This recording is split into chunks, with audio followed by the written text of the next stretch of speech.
parlerons salubrité. Dans ce journal, l'ONG Réflexe Citoyen sensibilise les passagers des véhicules de transport en commun, soucieux de se débarrasser des ordures, à faire usage des sachets plastiques, une façon de lutter contre l'insalubrité sur les routes. Plus d'1 millier de Tunisiens ont manifesté devant le siège de leur Parlement ce dimanche contre la confiscation supposée des différents pouvoirs par le président Kais Saied. Bonsoir, merci de suivre le 19h sur RTI 2. À suivre également les dossiers de la 2. Nous ferons un gros plan sur le cancer du sein. Comment se manifeste cette maladie parfois mortelle? Quel est son impact sur les personnes atteintes et comment la prévenir? Les dossiers de la 2 vous sera proposé dans quelques minutes. L'ONG Réflexe Citoyen entend aider à maintenir les routes propres. Elle a initié une campagne visant à sensibiliser les voyageurs et les passagers des transports en commun à l'utilisation des sachets poubelles lorsqu'ils ressentent le besoin de jeter leurs ordures. Ce projet dénommé Corridor Citoyen a débuté au corridor de Jesco dans la commune de Yopougon. Georgette Idofofana. C'est une campagne de sensibilisation à la salubrité et à la courtoisie sur les routes. Dénommée Corridor Citoyen, cette activité initiée par l'ONG Réflexe Citoyen consiste à distribuer des sachets poubelles aux voyageurs et aux transporteurs afin de les récupérer à un autre corridor. Une action pour réduire l'insalubrité sur les routes. Voilà, c'est des sachets poubelles. Merci beaucoup. Vous allez mettre les ordures dedans, ne jetez plus les ordures par terre, c'est pas bon. Il s'agit donc de distribuer des sachets plastiques, des sacs poubelles aux passagers des cars, aux conducteurs des cars. Donc nous le faisons ici au corridor de la GESCO et nous récupérons les sachets qui ont été utilisés, nous les récupérons au corridor sud de Yamoussoukro. C'est une façon pour nous d'inviter les populations, les usagers de la route, que ce soit les passagers et les conducteurs, au respect de la salubrité et au respect aussi du civisme sur les routes. Parce qu'on a tendance à penser que le civisme sur les routes, c'est seulement respecter le code de la route. Mais il faut respecter tout le monde, tous les usagers. Première étape de cette campagne de sensibilisation, le corridor de Yopougon-Jesco. C'est la pauvreté qui fait. Sinon, partout est sale. Le chasser pourrit pas. C'est que vous avez commencé là. Continuez ça. Ça peut permettre à la protection de l'environnement. Vraiment, merci beaucoup. Nous sommes contents. Le projet Corridor Citoyen bénéficie du soutien du commandement supérieur de la gendarmerie à travers les brigades des corridors. C'est une bonne action. Du moment où nous travaillons en permanence sur l'autoroute, nous voyons des déchets qui traînent aux alentours de l'autoroute. Cette action est bienvenue parce que ça permettra d'éviter qu'il y ait des déchets hors agglomération. Créée en juillet 2016, l'ONG Réflexe Citoyen est une association de droit ivoirien engagée dans la promotion du civisme en Côte d'Ivoire. La prochaine étape de cette opération de sensibilisation à la salubrité, le corridor de Yamoussoukro. Le village d'Adjamé-Benjerville, un nouveau chef, Awaka Abo Ghislain, a été désigné par la génération Tchagba et confirmé par les aînés d'Ugo. La passation du pouvoir d'une génération à une autre s'est faite récemment. Je vous propose le reportage de Colette Ilboudo et Bintou Pekeli. Près d'une quinzaine d'années passées à la tête de la chefferie traditionnelle d'Adjamé-Benjerville, la génération Dougbo passe la main à la génération Tchagba. Le chef nouvellement désigné, Awaka Ago Ghislain Alfred, a reçu ses attributs de chef des mains de Ago Honoré, chef de la génération sortante Dougbo. Une passation de charge qui intervient à la suite de l'obtention d'un arrêté préfectoral. Occasion pour Ago Honoré, le chef sortant, de faire le bilan de sa gestion, tout en invitant son successeur à faire de son mieux pour le rayonnement du village. Celui qui a obtenu son arrêté, il était de mon devoir de lui confier les charges. Ça, c'était une obligation même. Je souhaite que le chef entrant puisse pleinement exercer son pouvoir tout en s'entourant de personnes sages et je lui souhaite d'être le plus rassembleur possible. Le nouveau chef a quant à lui traduit sa reconnaissance aux autorités et à ses dévanciers pour la confiance placée en lui. Son mandat s'articulera autour de la solidarité, la cohésion sociale et le développement. Pour mener à bien cette mission, le nouveau chef entend s'appuyer sur les filles et fils du village, d'où son appel à l'union. J'en profite de l'occasion pour dire merci au chef sortant, merci pour tout ce développement qui qu'il a fait au niveau du village. Nous allons procéder également à faire de même. Il faut que nous nous parlions pour pouvoir détendre un peu l'atmosphère et il est temps que nous nous parlions pour pouvoir développer le village. Nous avons besoin de toutes ces têtes pensantes-là. Je dis que personne ne sera laissé à l'abandon. Awaka Agbo Ghislain Alfred a été présenté comme nouveau chef de la génération devant diriger le village d'Adjamé-Benjerville au cours d'un point presse qui a eu lieu le 10 octobre dernier. Il est désigné par les Tchagba et confirmé par ses aînés d'Ugbo puis Nyando, une autre classe d'âge selon les us et coutumes du peuple Atchan. En sport football, la Côte d'Ivoire s'est imposée hier 3-0 face au Mozambique dans le cadre de la 5e journée des éliminatoires de la Coupe du Monde 2022.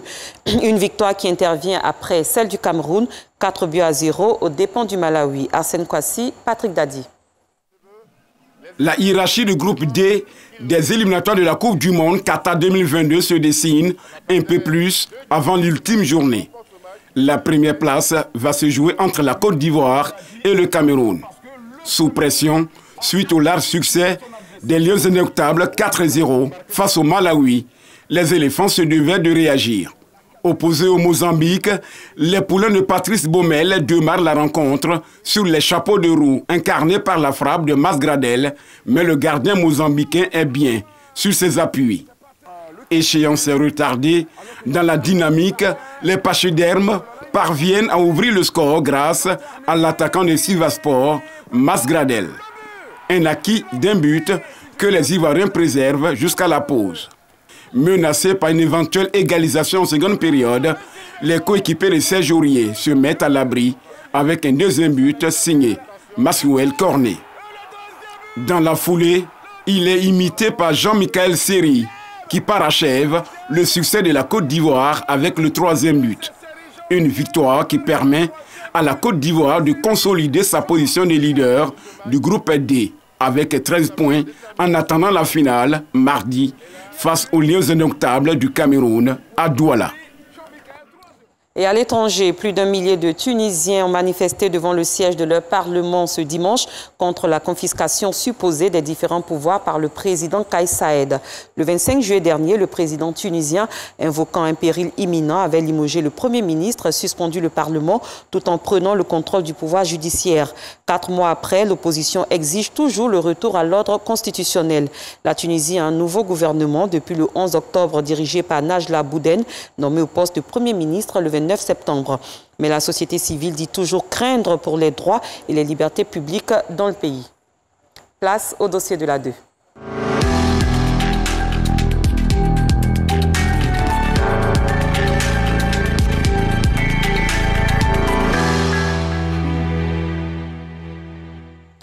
Une femme sur 5 meurt chaque jour du cancer du sein en Côte d'Ivoire. Cette maladie qui peut apparaître chez les femmes et rarement chez les hommes est parfois mortelle. Le traitement dépend du stade du cancer et peut inclure une chimiothérapie, une radiothérapie ou une intervention chirurgicale. Alors le meilleur moyen de prévention reste le dépistage précoce. Et oui, on peut guérir du cancer du sein s'il est vite détecté. Dépister tôt, le cancer du sein se guérit. C'est l'intitulé des dossiers de la 2 proposés ce soir par Colette Ilboudo avec le commentaire d'Anicette Conan Blessing. Cécile habite la commune de Benjerville. Elle est une victime du cancer du sein, un mal qui la ronge depuis des années. La quarantaine révolue, elle vit aujourd'hui avec un seul sein. Ce mal, elle ne l'a pas vu venir. J'ai commencé à sentir un mal au bras gauche. Bon, on m'avait dit que chez nous les Africains, c'est romantisme. Comme moi aussi, je travaillais sur une ferme, j'ai cru que c'était les sacs d'aliments que je soulevais. Donc c'est ça qui a entraîné ça. Mais j'ai vu que c'est devenu périodique. Ce n'est qu'en 2017, la douleur était tellement forte. Je suis allée voir le rhumatologue, elle m'a donné un examen. Les résultats, ils ont dit que c'était un cancer. J'ai pensé à la mort directement, puisque avec ce qu'on dit, le cancer, si tu as le cancer, c'est que tu dois mourir. Elle bénéficie du soutien de sa sœur et de son neveu pour faire face à cette maladie qui dure depuis 4 ans. Quand elle est venue me dire que voilà la maladie qu'elle avait, il a dit que ça, c'est pas la fin du monde. C'est pas la fin du monde. Toute maladie, on guérit. Donc, il ne faut pas prendre pour faire un fardeau pour mettre sur sa tête. Avec l'aide de Dieu, on a tenu quand même. Si Cécile traîne encore la maladie, malgré l'ablation de l'un de ses seins, ce n'est pas le cas pour cette jeune dame que nous décidons d'appeler Audrey. La tumeur cancéreuse qui la rongeait a été retirée. Déclarée guérie, après plusieurs années de maladie, elle doit désormais apprendre à vivre avec un seul sein. Un handicap qu'elle conçoit difficilement. C'est pas facile. La partie qui n'est pas facile, quand je me regarde dans un miroir, quand les gens me font des avances, j'ai du mal à leur expliquer ma situation. Donc je préfère rester seule pour le moment. Contrairement aux deux premières, Inadibi, elle n'a pas eu cette chance d'ablation du sang faute de moyens financiers. Souffrant donc du cancer du sein, depuis octobre 2019, la maladie a fini par détruire son sein droit. J'ai découvert des boules dans mon sein. Je suis allée voir un généraliste. Il m'a proposé des examens à faire. Après ça, ils m'ont mis sur le traitement de chimiothérapie. J'ai fait le traitement qui a duré 6 séances.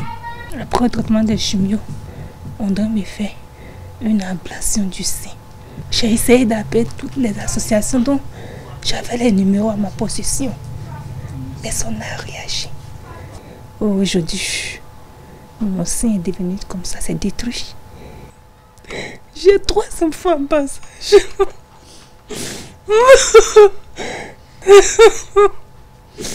Je vais rester un peu auprès de mes enfants. Institutrice dans une école privée dans la commune d'Abobo, cela fait 2 ans qu'elle n'arrive plus à se rendre dans son établissement pour dispenser les cours. Entre pleurs et douleurs, ses journées et ses nuitées, elle les passe dans cette pièce. La situation de Inadibi inquiète fortement son époux. Il n'arrive plus à assurer ses soins. Depuis le début jusqu'à aujourd'hui, vraiment, c'est pas facile pour moi. J'ai même vendu ma voiture, mon taxi, mes fauteuils, quelques pantalons pour pouvoir soigner madame. J'ai pu dépenser plus de 3 millions, mais jusqu'à aujourd'hui, je n'ai pas eu la guérison. Il y a assez de dettes sur moi. J'ai besoin de quelqu'un pour m'aider pour soigner madame. Chez la majorité des malades, aucune cause particulière n'est identifiée. Cependant, certains facteurs de risque accroissent la probabilité de cette maladie.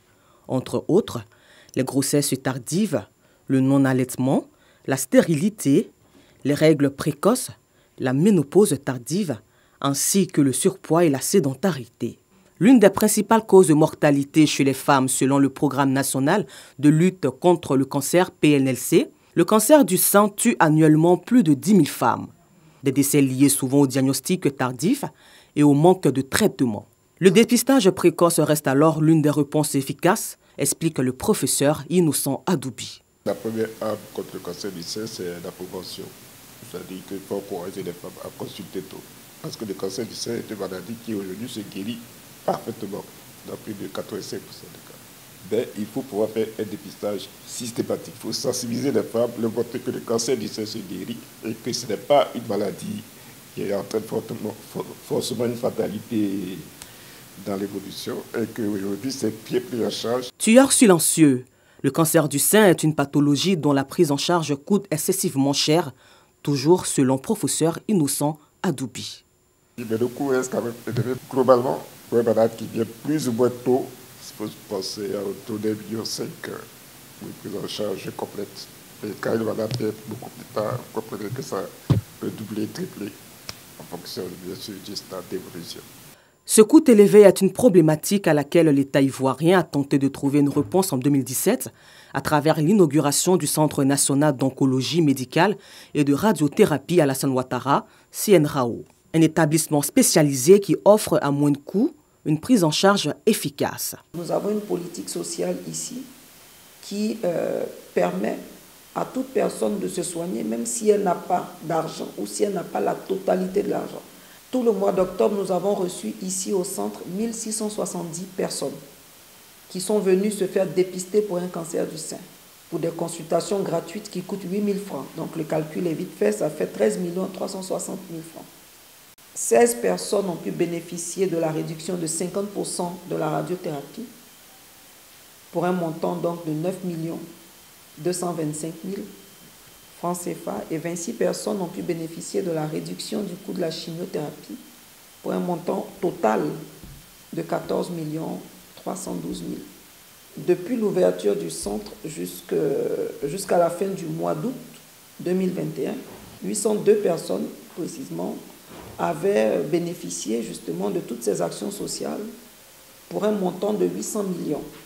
En plus de ces personnes, il y a 119 personnes touchées par le cancer qui ont été entièrement prises en charge par la présidence de la République de Côte d'Ivoire à hauteur de plus de 29 millions de francs CFA et environ 316 personnes qui ont été prises en charge par le Conseil de santé du ministère de la Santé. Malade depuis 2 ans, le cancer de Fatoumata est à un stade avancé. Informée donc de l'existence de ce centre, elle s'y rend régulièrement pour des consultations. C'est le cas cet après-midi où elle est reçue par son médecin traitant. Aujourd'hui, elle est venue un peu avec les résultats de scanner que nous lui avions demandé quand même pour apprécier l'évolution de la maladie, pour voir ce qu'on devait faire par la suite. Elle est sous traitement anti-hormonal, ça la maintient dans un bon état. Nous allons encore rediscuter en concertation pluridisciplinaire pour voir soit dans quel cas procéder à cette intervention-là. Outre la prise en charge médicale, l'assistance psychologique des parents est aussi une préoccupation majeure. Les premiers soutiens d'une telle femme sont constitués par son époux, ses enfants, ses frères et sœurs, au-delà par les parents collatéraux. À ce savoir aider participe d'une certaine manière à la vie aisée. Véritable problème de santé publique en Côte d'Ivoire, le cancer du sein continue de faire des victimes, d'où la mobilisation de certaines organisations non gouvernementales pour venir à bout de la maladie. C'est le cas ici de Léa Didji et son ONG Ecomédia qui sont en ligne de front contre le cancer du sein. La bonne nouvelle, c'est une maladie qui plus tôt est dépistée, la femme a des chances d'en guérir. C'est un peu la raison pour laquelle Ecomédia, Médecins sans cancer, nous avons décidé de passer par le canal des médias pour passer cette information-là. Pour rappel, la Côte d'Ivoire a enregistré plus de 3306 nouveaux cas de cancer du sein, dont 1785 décès en 2020. Une femme sur 12 dans le monde entier est touchée par le cancer du sein, soit 2,3 millions de cas et 685 000 morts en 2020, a fait savoir l'OMS, Organisation mondiale de la santé, avec de fortes disparités entre pays riches et pays pauvres. Fin de cette édition. Merci d'avoir été des nôtres. Très bonne soirée. À très bientôt.